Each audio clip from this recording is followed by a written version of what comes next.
सारी काम के बोझ की मारी। मेरा नाम उषा वर्मा है, ये मेरे दोस्त हैं सारे कमीने। वाला और जहाँ भी ऐसी खाने की मीटिंग चले वहाँ मेरे को जरूर इनवाइट कीजिए। सत्यानाश। मेरा नाम रानी केसवाल है और ये मेरे सारे दोस्त बहुत कमीने हैं।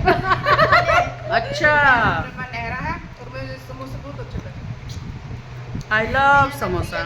है और ये सारे दोस्त मुझे बहुत क्यूट लगे। मेरा नाम रूपाली सरकार है, मेरे दोस्त है ना बहुत अच्छे हैं। रखी वीडियो कर रखी है। जय श्री राम।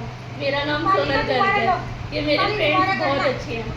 दीदी मेरा नाम संध्या है और मुझे आज सच के घर आना बहुत अच्छा लगा और सभी दोस्तों से मिलना बहुत अच्छा लगा। और मैं चाय की बहुत शौकीन हूँ, चाय जहाँ मिलेगा वहाँ मैं पहुँच जाऊँगी। मेरा नाम रूपाली सरकार है। 365 दिन ऐसे ही पार्टी होना चाहिए उषा जी के घर में। मेरा राम राम। ये सब मेरी बहनें हैं, बहुत अच्छी हैं। अच्छा लगता है।